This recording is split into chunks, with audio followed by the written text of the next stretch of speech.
Hi all, welcome back to my blog. So in this video, we will look at how to use dev containers with Python. So before we dive into what the dev container is, I will just give you a simple scenario and then what problem the dev container is trying to solve. So for this example, I have a directory called dev container python, and then inside the directory, I have two files. So I have the syscode.py, which is the actual script, and then I have the requirements.txt, which has netmiko inside it. So if I run this script on my machine, it does work perfectly fine. So I'm using a Ubuntu Linux desktop, and then I have Python, I think 3.10, and then I also have netmiko installed locally on my machine. So I have netmiko 4.3.0. So let's say now I want to send this script to my colleague or someone else. All I need to do is, let's say I put this script into GitHub, and then I will tell them, okay guys, you need to make sure you have Python installed on your machine, and then you need to have netmiko installed, and then I can write some instructions, and then they should be able to run the script without any issues. But this can get really complicated if you have so many modules and libraries, and let's say you want them to use a specific Python version or specific version of netmiko, for example. It can get really complicated. Again, you can overcome these issues by creating a Python virtual environment, but again, it's not 100% guaranteed. Again, you might come across some issues. So the dev container is trying to solve all of these issues. So you don't necessarily need to run Python. So for example, let's say you want to run Terraform or you want to run Ansible inside a virtual environment or container, the dev container is for you.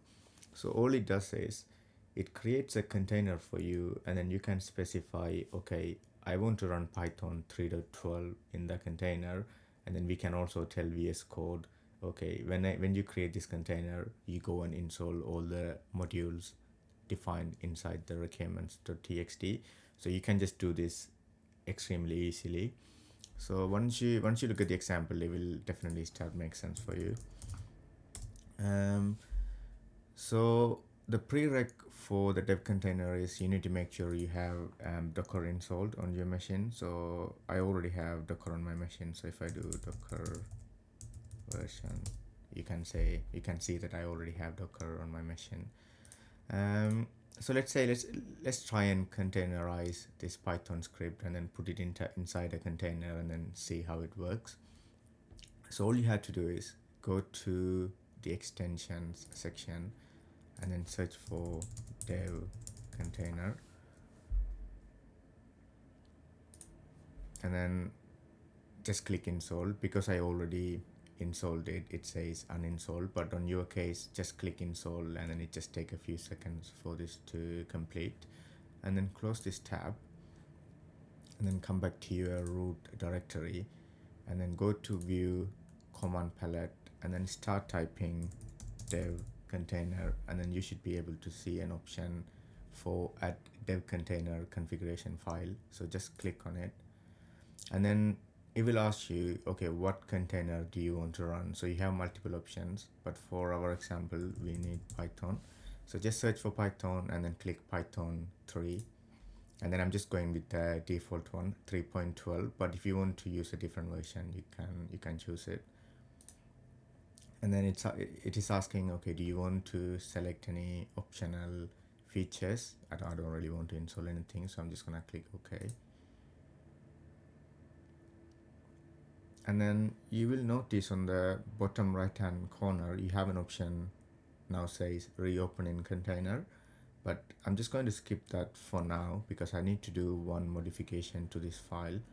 So if you look at the directory structure now, you will see now we have a new directory called .dev container, and then inside it I have a dev container.json file. So it has two lines. First it has a name, and then it is pointing to a image. So this is a pre-built image from Microsoft, so I'm just going to leave that default, and then I'm just going to comment out this section, and then I'm just going to put a comma here, and then I will probably remove this comma. So the post create command is once the container is up and running and ready to go, VS Code will run this command, so we don't have to do anything manually. So what we are saying is, okay, when the container is ready, just run this command pip3 install requirements.txt. So the container will have netmiko installed after this command is run. So let's save it, and then so we don't have that reopen in container option anymore. But don't worry, if you look at the left bottom hand corner, you have this open a remote window. Just click on it and then click reopen in container.